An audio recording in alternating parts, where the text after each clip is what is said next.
at the housing on the Canadian side of Niagara Falls versus the American side. Very interesting. On the Canadian side, 3047 St. Patrick Avenue, you can get a tiny shack for $549,900. On the American side, you get a much bigger standalone home for $164,000. Wow. $549 on the Canadian side, $164 on the American side, both Niagara Falls. Why the discrepancy, Housing Minister? He spouts about numbers. He talks about housing affordability.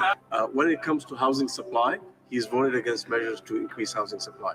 When it comes to housing affordability and measures to help home buyers, he's voted against them. So we've established that on the American side, house prices are roughly half of what they are on the Canadian side. I've asked why multiple times. It can't be population. They have 10 times the people. It can't be land mass. They have less land than we do. The answer is that government gatekeepers block construction. He claims that he's doing something about that, but he has been in this role, and his prime minister has been in this job for 8 years. If they were going to solve the problem, they would have by now, but everything is... My kids are leaving Southern Ontario simply because they're going broke. They say, Dad, we can't handle it out here anymore. We can never afford a house out here. The cost of living is through the roof. Small bungalows built in the 50s and 60s in Toronto and Vancouver are still selling for over $1 million or more. So what will it take to make home ownership more affordable for Canadians, especially young Canadians? Well, it's very simple. Build homes and bring down interest rates. It's not a complicated formula. We have too few homes and too high interest rates. That's why it's expensive. So let's just unpack the problem here. First of all, it's not a global problem. It's not a problem it's not a long-term problem either. It's a here and now problem. Housing was cheap 8 years ago before Trudeau. You could buy a house for an average house, 450 grand when Harper left office. The average mortgage payment on a new home was $1,400. Now, the average house costs almost $800,000 and the average mortgage payment is $3,200. The average down payment has doubled as well. The average rent has doubled. And Canada has one of the worst housing bubbles in the world. Vancouver is ranked 3rd in the world for the inaffordability of housing, ahead of Singapore, London, England, Manhattan, and countless other places with more money, more people, and less land. We have the fewest houses per capita in the G7, even though we have the most land to build on. It doesn't make any sense. How is it possible that we have expensive housing? We have more land, lumber, and labor than anyone else. The answer is government gatekeepers block housing construction. We're ranked 64th in the world for the time it takes to get a building permit. It takes 7 to 10 years to get zoning approved for a new house, a new community. So this is municipal, but here's what a Poilievre government will do. I will demand municipalities speed up and lower the cost of building permits, or I'll cut their infrastructure budgets. I'll give a building bonus to those municipalities that speed up permitting, and I'll bring in fines for those who block building. I'll require every federally funded transit station be surrounded by and even have building over top of by high density apartments so young people and seniors can live right next to the bus and train. I'll sell off 6,000 federal buildings that we don't need and turn that into housing. I'm going to sell off brownfields that are not being used and turn that into housing as well. And I'll support the trades so we get more of the people that can actually build the house. In other words, we're going to get the gatekeepers out of the way and bring homes people can afford. And then on interest rates, does the federal government set interest rates directly? No, but its monster deficits put upward pressure on rates. When you balance the budget, that tends to bring interest rates down. And so I'm going to get rid of the deficits so that rates can get back down to a lower level so that mortgage payments are more affordable. Pierre Poilievre, leader of the Conservative Party of Canada, thanks so much for joining us today from our provincial capital in Edmonton. Wonderful. Great to be with you, my friend. It's a real pleasure. I can't wait to get down to Lethbridge to see you in person. And let's keep building the common sense of the common people and bring it home. The housing crisis in Canada has cast a dark shadow over the aspirations of the younger generation. As property prices continue to soar, it becomes increasingly apparent that owning a home is becoming a distant dream for many young Canadians. The exorbitant costs of real estate have created a formidable barrier, making it incredibly challenging for the new generation to step onto the property ladder. Without concerted efforts to address this crisis, young people may find themselves locked out of the housing market, struggling to secure stable and affordable housing in an increasingly competitive landscape. Good evening, everybody, and welcome to a special edition of Speak Your Mind. We're here live, ready to give you guys our following topic about housing. Is housing an impossible dream, something completely out of your reach, or is it something that you just have to work hard to get? I am not by myself, but I find myself with my panel, Mrs. Audrey, who finds herself here also, Miss Audrey, and also Pastor Justin. How are you guys doing?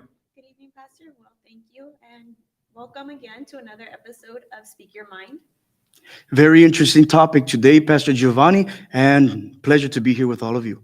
And if you watch us right now and you kind of want to chime in, you want to give us your opinion, you want to talk to us, you want to speak your mind, you can definitely do so through the numbers that appear on your screen. Pastor Justin, if we can give it out, the person can call us. They can even text us on WhatsApp, right? Exactly. You can call us at 877-785-8700, or we have our WhatsApp, which is available for you to leave your comment, to leave your opinion, and you can call us. You can send us a message at the WhatsApp at 437-233-9815.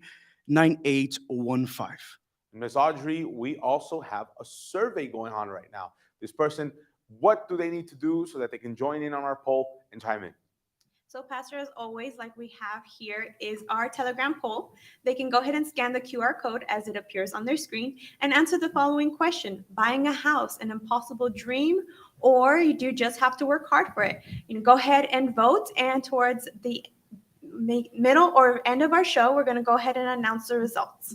And we have different things to show you guys, especially related to this topic, like our following video about the biggest housing bubble of all time, different analysts on risks in Canada's real estate market. And you probably go, well, what is this exactly? I would like to show you guys a small graph before we go to our first video. Let's see if we can fill up the screen with our first image. One of the graphs that we pulled up about housing, especially here in Canada. So if you see here, Canada versus the USA, medium home sales price.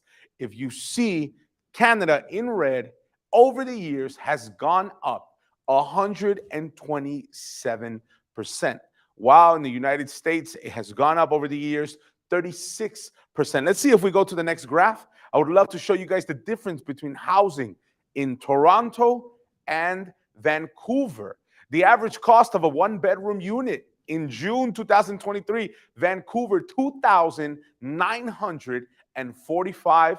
And here in Toronto, Toronto's very own, $2,572. That is a lot of money. Pastor Justin, do you see yourself more of a Toronto man or more of a Vancouver kind of person, Pastor Justin? From the numbers that I just saw right now, Pastor Giovanni, I'm definitely sticking to Toronto, although it's still pretty expensive, but Toronto wins this one for me. Mrs. Audrey? Yes, Pastor, I actually have someone that commented during our time where we went to do the interviews downtown. Actually, they gave a comment and they wanted to share. So I'm going to go ahead and read it. That says, Bailey says like this: I moved here 2 years ago. I arrived in December of 2021. Rent was pretty cheap. I stayed in a place that was $2,800, and currently it went up to $4,000. And you can see the difference in that. I still live in the same place. It was not something that I wanted, but however, it's where I find myself in the situation. And she said that the inflation was a surprise for her. Even if Tim Hortons, also we noticed the coffee in price has increased. And for her, she mentioned it is a dream to own a house, because currently the way the situation is, it is just out of reach. You know what happens when somebody starts touching into your Tim Hortons. You can call us right now, 877-785-8700. Let's go to our first video, and when we come back, we'll start answering your phone calls. We'll be right back. Canada could be sitting on the biggest housing bubble of all time. That's according to one strategist who's warning that once it bursts, Canada could be thrown into a deeper recession than any have forecasted. Let's bring in Philip Colmar. He's a managing partner and global strategist at MRB Partners. He's coming to us today from Belleville, Ontario. Phil, good to see you. Walk us through the big takeaway here of what you're saying. Yeah. Okay. Well, thank you for having me.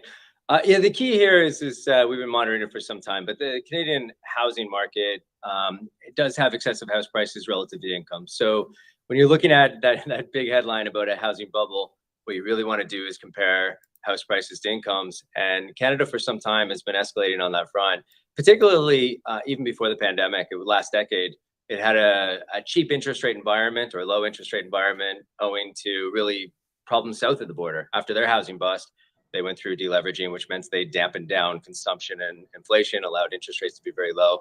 Bank of Canada followed suit, even though the crisis wasn't here.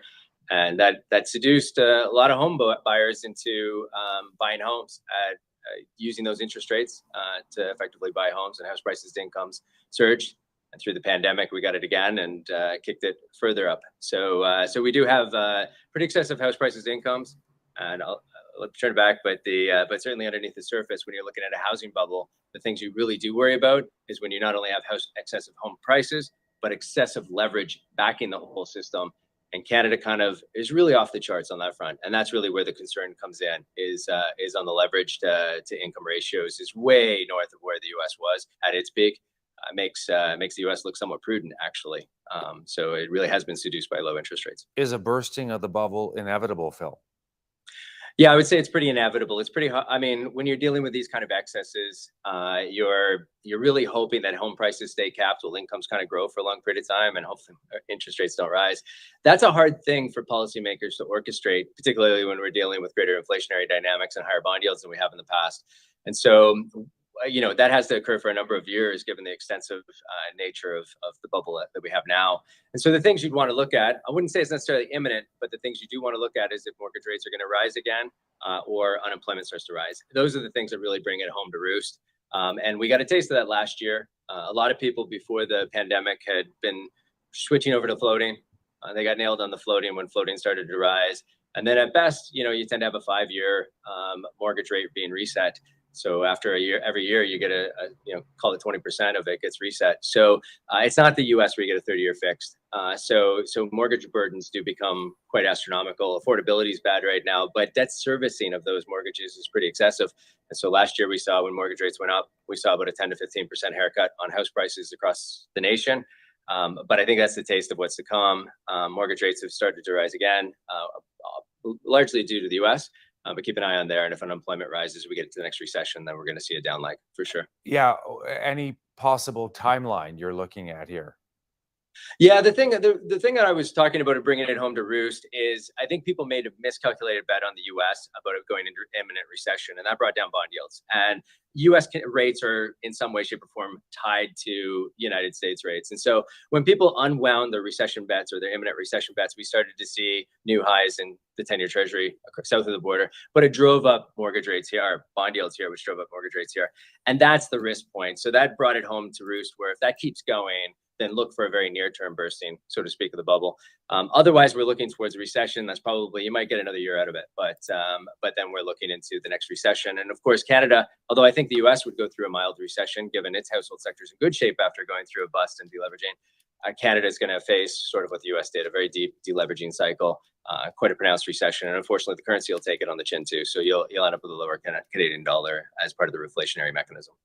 Phil Colmar joining us from Belleville, managing partner, global strategist at MRB Partners. Thanks for taking a bit of time for CTV today on this story. Much appreciated. No, thank you for having me.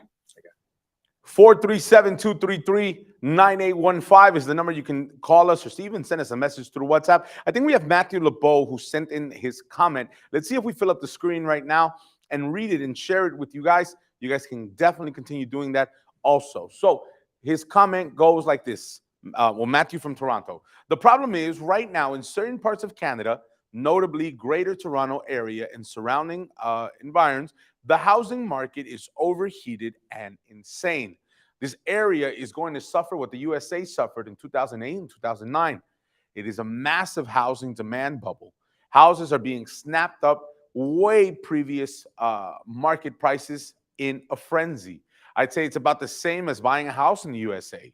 Must be able to come up with a suitable down payment, have good credit history, and enough income history to afford the house you are looking for. I don't know if we have the image. Let's see if you guys in the back can put the image of what Pierre said about the difference in housing. It's the two houses. Perfect. I want you guys to pay attention. One house on the American side is $164,900. And on the left side, the same, what Pierre referred to it as, a shack for $549,900. Pastor Justin, this person, Matthew, who sent in his comment, he said that it's almost the same now, from 169,000 to 549,000. That's a big, big gap. But this person can continue sending in their comments, showing us and speaking their mind through our app or through Facebook, through YouTube. Right, Pastor Justin? Exactly. You that are watching us on YouTube, you that are watching us on Facebook, and you want to leave your opinion, you want to leave your comments, speak your mind. This is the show where you're able to say what you want to say. And I have some comments here, Pastor Giovanni, Audrey. I want you to pay attention. It says like this. Suzanne Boyke says, save your money like we all did. She believes that it is possible to buy a home. Save your money like we all did. Get your priorities straight like we did. And instead of buying all the toys, designer clothes, the latest technology, save up. Prioritize your money so that you can truly afford to buy a home. And I have another comment from Therese. It says, every Canadian that starts a family should have a piece of land to call their home. The big companies are taking all the land for profit, and Canadians are left struggling while the rich are getting richer. And she says here that it's very sad. Now, Mrs. Audrey, this person who can send us, or if they send us a comment, they can continue doing so through the number that appears on the screen, right? Correct, Pastor. They can call 877-785-8700 or send a message to our WhatsApp. They can text us at 437-233-9815. And not to forget, we have our Telegram poll that they can go ahead and join and vote so that we can give the results here on our show. Let's see if we have that comment to pull up. Barry LeBeau, it's a comment. And on the bottom, it says, if I'm not mistaken, real estate agent. I'll wait for the production to put it on the screen. Please, if we can do so. Thank you. It says like this. This is my 54th year in real estate, and I live and work predominantly in Toronto. I have lived through the booms and busts of the 1970s, the 1980s, and again, the 1990s. We have never experienced anything like this. The prices are like a runaway train that is out of control, and prices started to rise around 96 with no end in sight up to 2023. And today, there is nothing on the horizon to slow that train, nor do we foresee the end of the tracks well into 2024. Let's see if I have Crystal on the line. Let's see if we can connect there. Crystal, do you hear me? Hi, Hello. Pastor. Yes, I can hear you. Good evening. Good evening, Ms. Crystal. We're asking everybody the following question about housing, about buying a house. Do you think it's something that is impossible, it's completely out of your reach, or do you think it's something that you just have to work hard for, persevere, and you're able to get right away? I think personally it's something that you just have to work hard for. I don't think any dream is invalid. So buying a house is a valid dream for anyone, but you probably just have to work hard and smart. Now, Ms. Crystal, what would you say to those people? Like one of the comments, if I'm not mistaken, that Pastor Justin read, I think it was Suzanne, that anybody born and raised in Canada should have a piece of that land, yet it's as if they don't. It's as if the rich kind of trample over that. And the hard workers, Ms. Crystal, what do we say to them? Say that again, Pastor. I didn't get the question. The people who work hard, the people who born and raised here in Canada, what do you say to those hard workers who for years have been grinding out, for years have been working hard, and still, unfortunately, don't have a penny to their name? Well, I think that is something that they would probably have to, I would say, take up with the government, because in that regard, there should be some sort of coverage for individuals that are working. So retirement plan or something that is going to ensure that the basic things such as having a house, especially when you get to a certain age, like your retirement age where you're about maybe 60, 65, there probably should be some plan for citizens or immigrants in Canada to ensure that if you, let's say you have worked for a certain amount of years, you should have some plan, financial plan that is going to ensure that you're giving a house. That is just my thought. But on the other hand, I think individuals should probably, most people don't start saving for a house, I would say, at the right time. Most people probably start saving for a house when it seems like it's almost too late, when you have too many other things that are inconveniencing financially. So at that point, saving for a house almost seems like it's impossible. So I think the earlier you start thinking about saving for a house, the better for you. Ms. Crystal, have you already started saving for your house? As a matter of fact, I'm going to start from next year. I'm actually just going to create a separate budget for buying a house. Nice. Perfect, Ms. Crystal. Best wishes to you. Good luck. God bless. Thank you so much for speaking your mind. Have a good night. Thank you, Pastor. Good night. 785, if I'm not mistaken, is the number. 877-785-8700. Pastor Justin, do we have any more comments that we can read? Yes, we do. We actually have one here from Mr. Richard Corbett. He says like this: who cares? I make what is considered great money, and I will never own a house in this market. Audrey, I believe there's people that it's not whether they can afford it or not. I think it's whether they want to buy one or not. I have another comment right here from Gina Dees that says like this: with inflation, gas prices, and the cost of groceries these days, you have to already have money saved or come from money to buy a house these days. Audrey, do you have any comments? We do. We have Barry that actually said that for him, the developers are controlling the market. Although they say it is a free market, it is not what he has perceived. He's 64 years old. He has lived here in Canada, but yet at this day and age, he is not able to even own a home, and he thinks it's out of his hands because lending rates, for one, is out of control. And he says that government and big business need to change things, or there will be a big problem with people on the streets. I think home ownership was a dream at once, but it was more accessible at one time. As of now, it is not. And we see this as well for many millennials that we asked as well on the streets of Toronto, downtown. We also did this survey. We asked many people, and for them, it was out of their hands. They were saying that it is probably more convenient for them to rent rather than own a home because of the current situation. And now let's go to this following video that shows us about Canada's housing crisis and how, unfortunately, it's been dramatically getting worse. We'll be right back.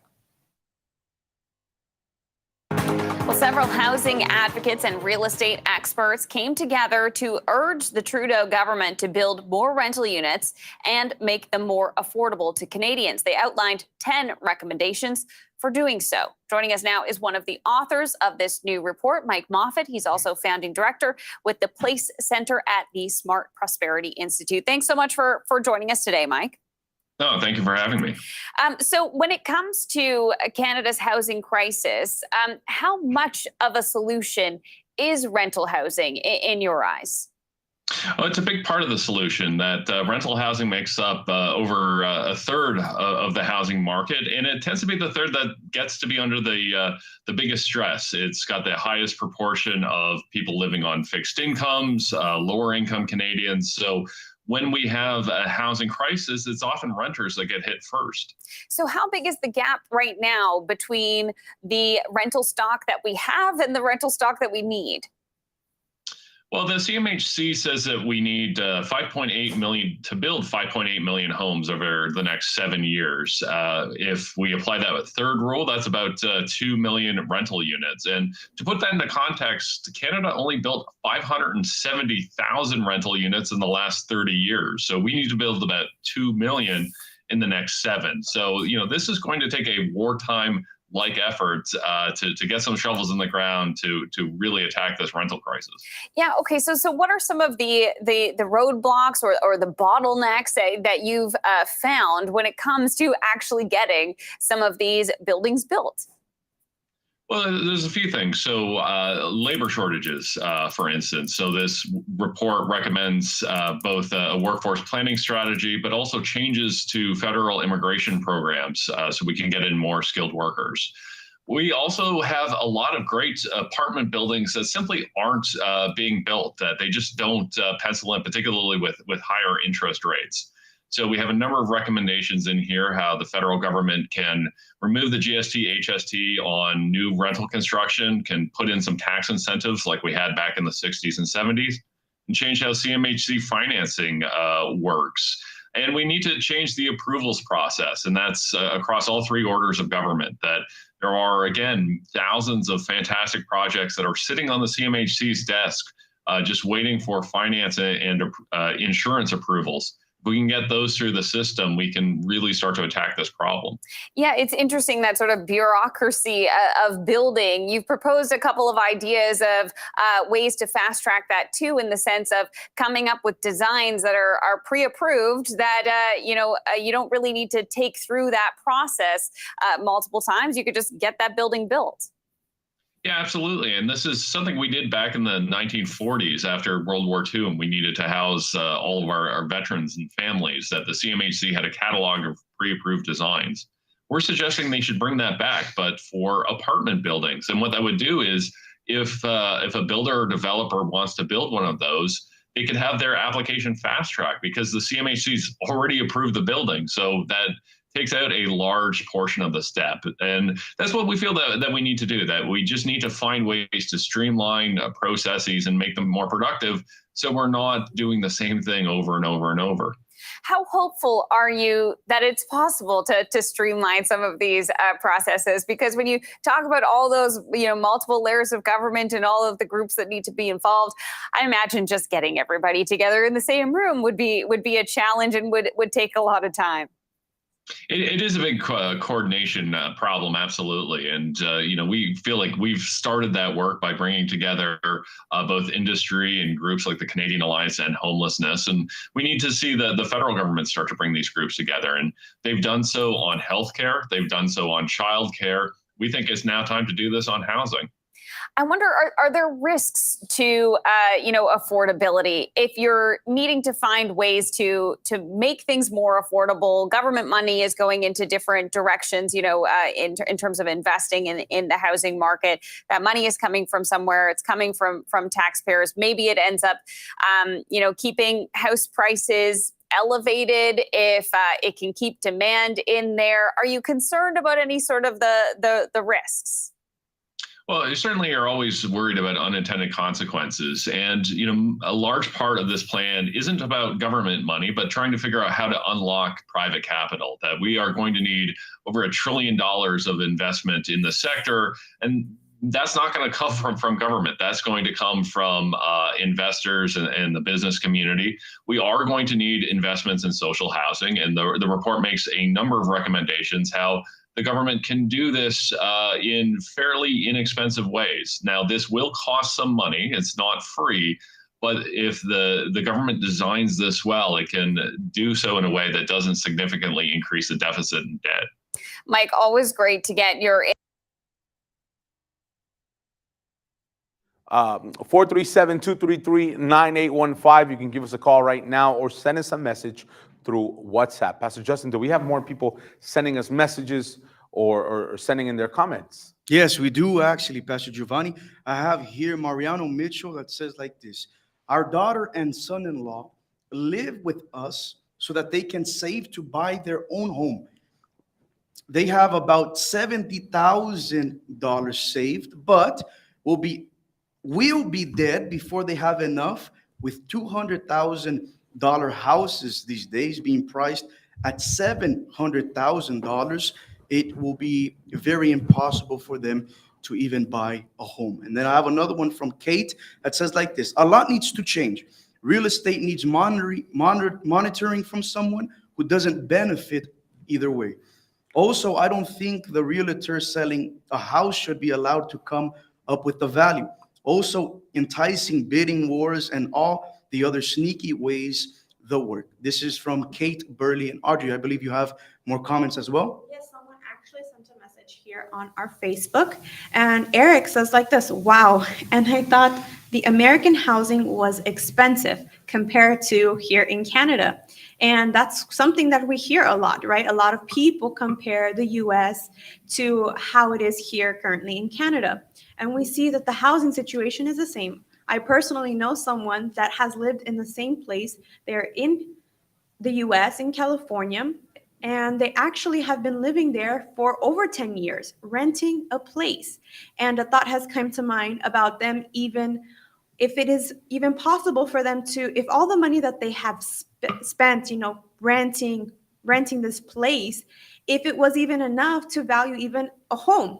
And it was something that they were able to eventually own a house. But again, we come into play where mismanaging money. So again, there was someone, if I'm not mistaken, that mentioned that everybody should be able to be wise with their money, to be able to have a house. And I think we also have Anastasia from Vancouver who sent in her message. I think we have it on the screen if we can get it prepared. Anastasia from Vancouver who sent in her message. She says like this: guys, I live in Vancouver, mainland, and the real estate prices make me cry. The prices are beyond the level of reasonable, and houses prices come from $1 million and all the way up to whatever. Rich people from China and Punjab have been raising the value of local properties prices by over offering the initial price tags. Now, you literally have to be a drug dealer, investor, a businessman, or a top CEO to be able to afford that. Middle-class families are still able to take a mortgage. However, that will be for a remote small townhouse somewhere in the end of geography. Anastasia, a little bit more vocal, but speak your mind. No, we have somebody on the line also. Let's see if we can connect them now. If I'm not mistaken, hello, do you hear me? Yes, I can hear you. Question, what do you think about the possibility, of buying a house? Do you think it's an impossible dream, or do you think it's just something that anybody can work hard to achieve?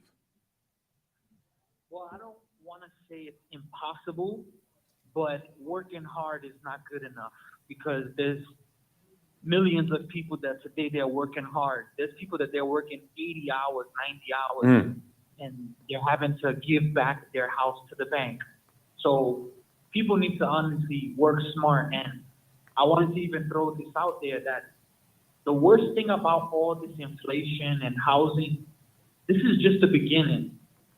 Prices are still going to be going up. We see, I believe the picture that was shown earlier in the show said Toronto's at about $2,600 for one bedroom. Soon that's going to go up to $3,000, maybe even $4,000 for one bedroom. And that's the crazy thing about it. Now, have you only been here in Canada? Have you ever been in another country? Like, to compare, no? Yeah, I've spent most of my life between Canada and more in the US, and there's a big difference. There's a really big difference. Things in the US, first off, the conversion rate is different, but things in the US, I found it more affordable, more, I don't want to say easier to get things, but you can plan things out. And I think in the US, it was a lot better in terms of prices. It's interesting that it's interesting that you say that, because we had Pierre, he was speaking about these two images of two houses, one in the United States that was at $169,000, and a house that was here in Canada for about $549,000. What are your thoughts on that? It's ridiculous. I mean, Canada is the second largest country in the world. We have so much land here, and it's like most of the land is still underdeveloped. So I think that is ridiculous that it's almost triple, even quadruple the price of the house. And now in your case, let's say there's a hardworking family, somebody who everybody in their family works, they're trying to get by, they're trying to go forward. Do you think it's basically they'd be lying to themselves saying they can afford a house, or do you think they need to take other measures to get there?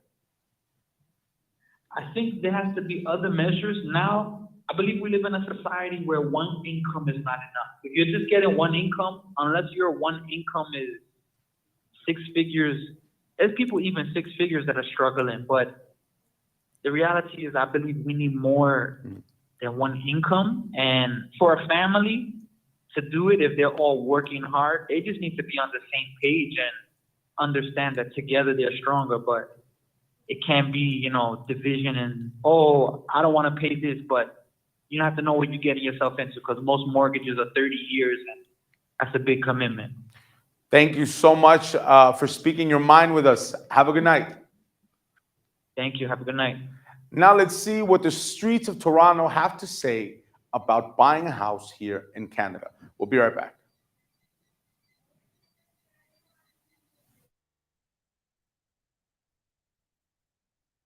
A call, whether that be 877-785-8700 or through WhatsApp. You can send us a message, 437-233-9815. We did some interviews in the streets of Toronto, and we'd love to show you guys their opinions. Do we have it ready or not yet? Let's go for it.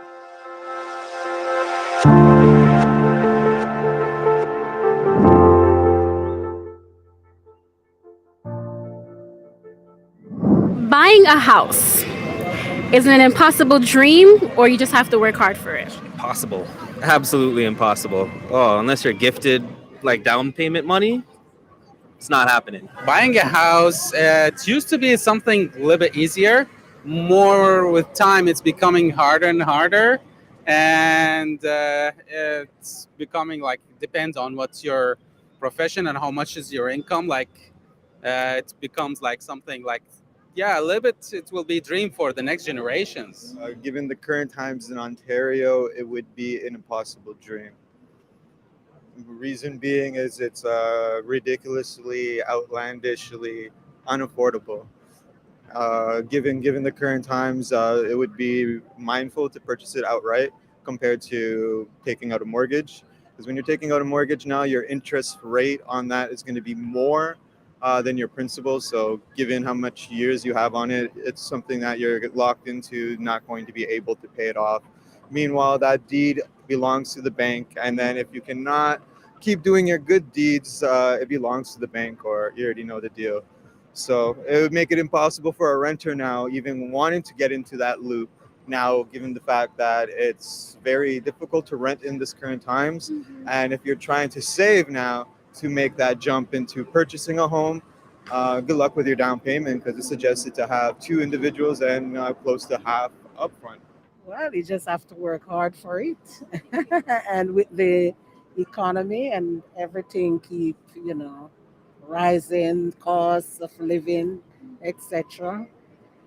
Yeah, it is a dream, but if you work hard, it's possible. It's not impossible. I mean, like living in Toronto, there's a lot of opportunities.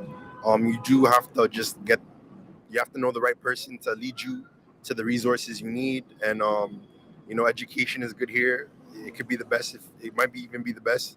But owning a house, like, to me personally, I don't think that's like my goal, unless it was an investment. And just to be locked in and to have that as something that you have to just always put money towards. And then at the end, maybe at the time when you want to sell it, it's not even worth as much as you paid for it because of what that time and period is. So you might be losing money, you might be gaining money, you might even have to lock in for another 3 years. So you have to really see it as like, if you're gonna have property, then you're gonna want to have that as like maybe to have others rent for you, rent it out for you, so then you have that money coming in. So that's what I think. So what are the benefits of buying a house? Because sometimes people are forced to owe their landlord. Some people like the rent increases. So what do you think when it comes to renting and when it comes to owning? What are your thoughts on that? I think like renting is definitely the easier option, but buying your house sets you up for retirement. So once you like have that house and you cash out, you can downsize and then you have all that money to play with for retirement. But I feel like buying a house is just such an impossible dream for young people now. So For us personally, we're renting until we get stable jobs and then we're going to buy a house. But again, we've been doing this for 2 years. I think it's better to buy a house. And then if we like relocate during the job or something, just sell the house. And like it would be definitely better than renting. And with renting now, have you seen a drastic increase when it comes to your rent? For example, dealing with your landlords, has it changed drastically, or is it more or less still the same as when you started renting? Oh, definitely it's changed. Like I started renting in the last 10 years, it's definitely increased. It's almost 80%. Yeah, it's a huge increase over the last couple of years. If you have a good situation, I would say you're blessed and lucky, or keep that situation. Because if you had to transition out of that situation, like for say you had to move out or find somewhere else, it would be very difficult to find anywhere where you're living currently with that rate. It's like finding a house if you decide to sell your house. Where are you going to find a house locally where you sold for that amount? You're going to be spending more to get less. I guess that's the world. You give more and get less. But it's art of giving.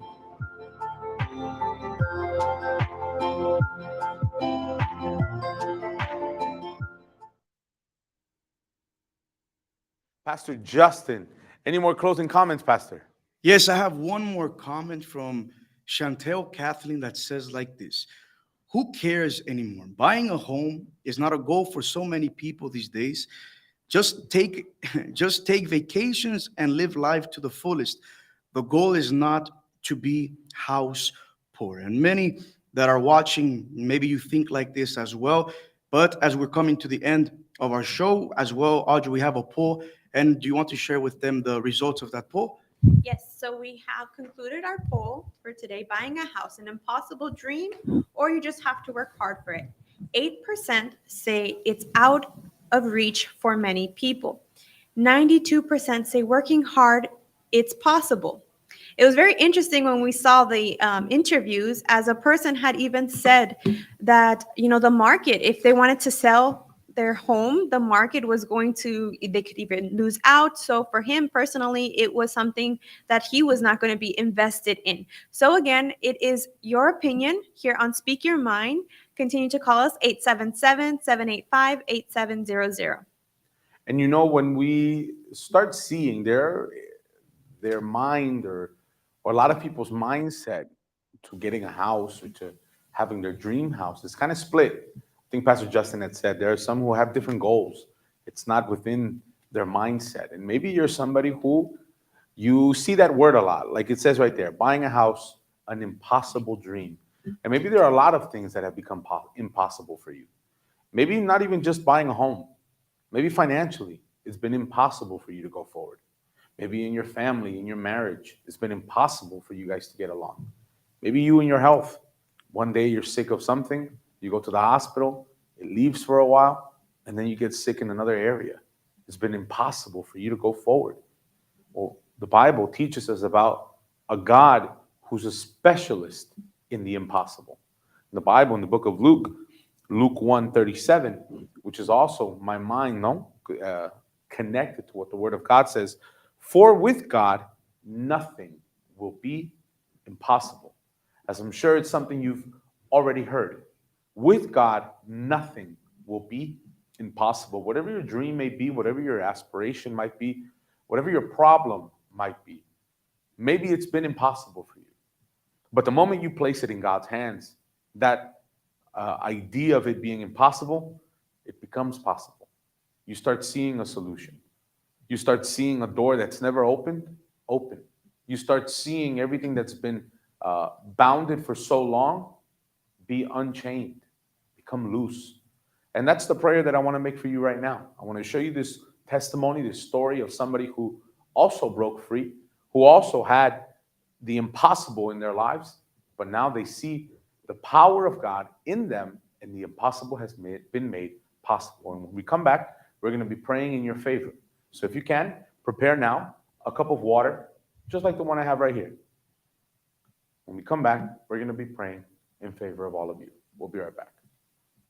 I suffered from depression and suicidal thoughts when I was about 12 or 13 years old. The main reason was because my mom normally abused me either physically or emotionally. And that's something a child shouldn't really go through at that age. I seen symptoms in her as well. Our family, mainly her mom, which is my grandma, would put her down. So she lashed out on me and my older brother. So it was a generational curse. She had it, we had it, so it kind of continued. So I would take prescribed medication, over-the-counter medication, as well as walking in front of oncoming traffic, which was very difficult because shortly after my mom passed away, I was pregnant. I found out I was pregnant. So having these type of thoughts and being pregnant at the same time was putting my own daughter at risk. I do recall just wanting to throw myself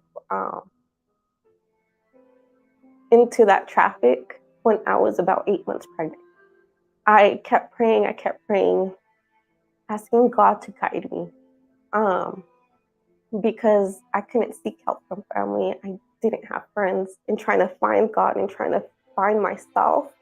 But at the same time, the depression and the suicidal thoughts were keeping me behind because I was more leaning towards that and allowing those thoughts to keep me away from doing what God really wanted me to do, because he kept telling me I needed to go to church. So my neighbor, who was a regular member within the Universal Church, had invited me to attend the services. So when I did start coming to the church, I started noticing a difference in my life.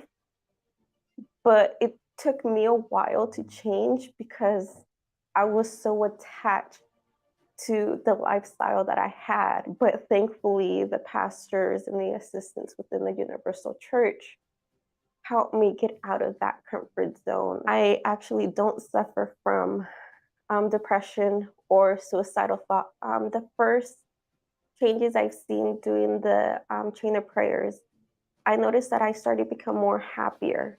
I started believing in myself a lot more. I started seeing that I was rebuilding those relationships with my siblings and my own daughter, something I never had because my older brother, our relationship was severed. It was basically broken. And now me and him can actually have a full conversation without us bickering at each other. After doing the chain of prayers as well, I started coming mainly on the Fridays services, which was the night of deliverances. That's when I started seeing that I was being set free, because I started getting that confidence back, and believing in myself, of knowing that whatever problem goes around me, I can still overcome with the Holy Spirit. Is peace, it's joy, it's peace of mind, it's the helper, God's helper pretty much, on overcoming any obstacle, and assist us with any problems that we may be facing. The day I actually received the Holy Spirit, I ended up doing a purpose that week, because I was really, really tired. Like, I was fed up with my situations, and I told God, I'm done. I can't anymore. I'm giving you my life. I'm giving you everything. And when I came off the altar, I felt that peace. I felt that joy and the assurance that God was actually with me and guiding me and going to help me despite everything that I would face from that point on. I no longer suffer from depression. I no longer suffer from suicidal thoughts. I was delivered from all of that. And if it wasn't for God saving me, my kids would have been in a foster care, or they would have been homeless or without family or anyone to actually love them. And I just thank God for that, because it keeps me and my kids intact. And yeah, I don't suffer from that anymore. So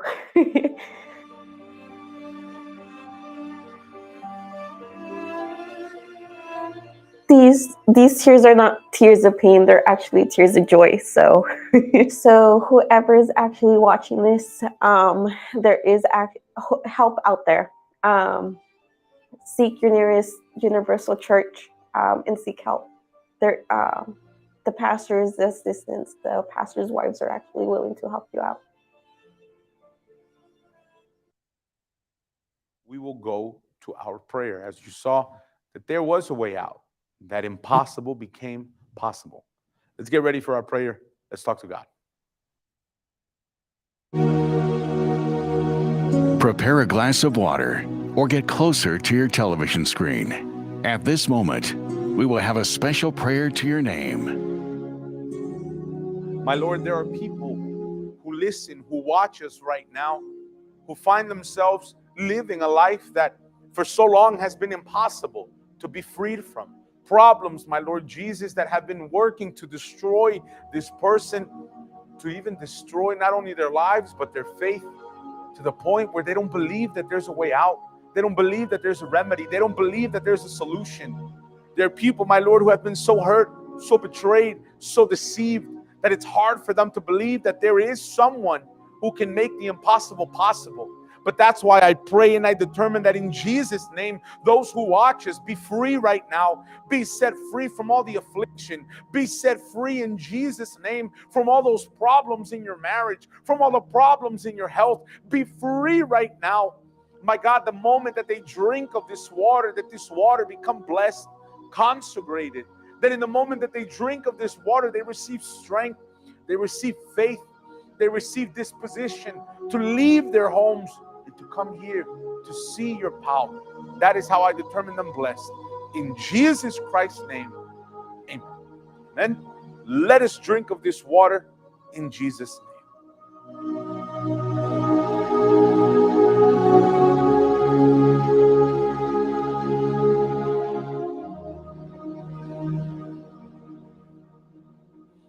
Amen. This Sunday at 10 o'clock in the morning, we invite you to our special gathering of faith and miracles. We're located here in Toronto, 2420 Dufferin Street. We're going to put the images right now on the screen. We're on the corner of Bowie Avenue and Dufferin.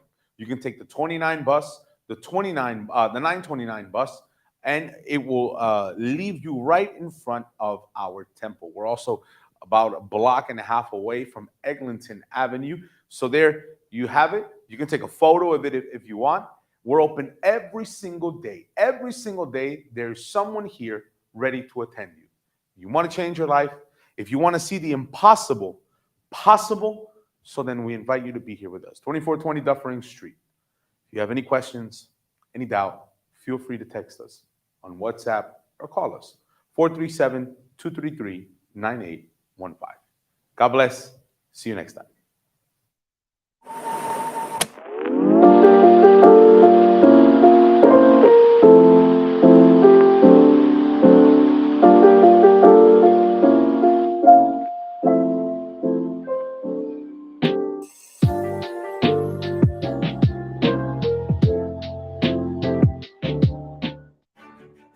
Join thousands of people every Sunday at 10 a.m. in one faith.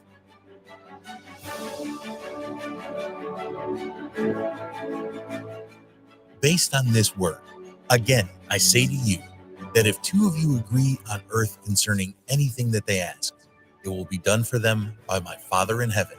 Matthew 18:19. Receive the 7 prayers.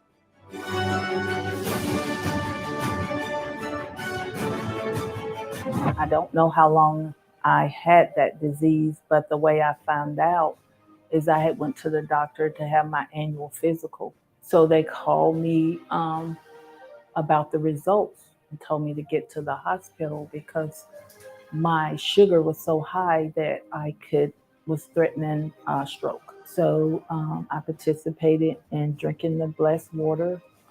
Faithfully, I did it every day. I just continued in my faith and coming to the church and fighting against it. Deliverance. I was a victim of witchcraft. My mother sacrificed me since I was young. I couldn't walk. I was paralyzed for a long time. I don't remember half of my life. I remember being in the hospital. It was King County Hospital. I remember that I had to learn how to walk. I had to learn how to write. I saw demons. People think that evil's not real. It is real. I went to a lot of churches, like 23 Christian church. And I never felt like I felt when I came to the Universal Church. But when I came to this ministry, from the very first time that I stepped through that door, I knew there was hope in this church. Prosperity. I had a business that was doing at one point rather well and went down substantially, and experienced just hard times trying to bring it up. I experienced also 3 deaths in my family. My mother, my father, my brother passed away. Then we had the recession, and I really never recovered from that. And it's still hard times, but since I've been coming to the church here, my business is starting to recoup. I see opportunities where my phone is ringing. I want this house built. I want this done.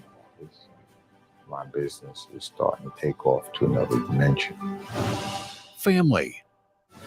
I was about to separate with my husband, and during the time I was coming to church, I learned to forgive. And when I learned to forgive, I started working on my relationship with my husband.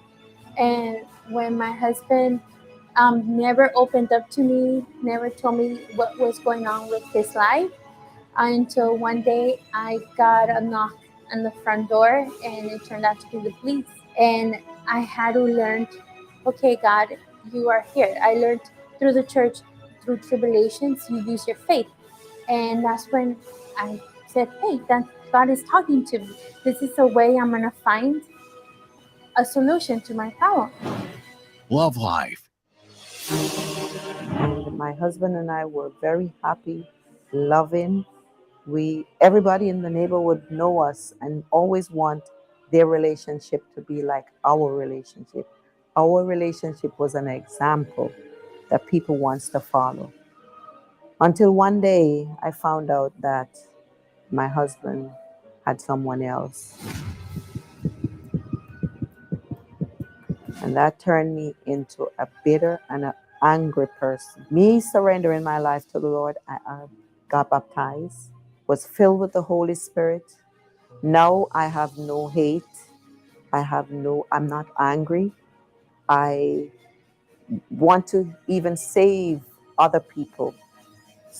Try to counsel other people who are going through problems in their marriage. Encounter with God. The suffering in my life, it started with me just basically having pain all over my body. And my mom took me to the doctor. They could not figure out what was wrong with me. I started having headaches, and the headaches get worse. It would go like from maybe a day, 2 days, 3 days. Then I started to have stomach pain. And I just felt like something, just like a brick drop on my head. And I had that headache. It was so bad. And I was sweating. I felt like I was going to pass out. I wake up one Sunday morning and I'm coming to church, and I'm like, I'm not leaving the church today without giving my life to God. I'm going to baptize today. And I came to church. Service is finished. I got baptized, and I never looked back. Temple of Miracles, 2420 Dufferin Street, Toronto. 2420 Dufferin Street, Toronto. And every Universal Church countrywide.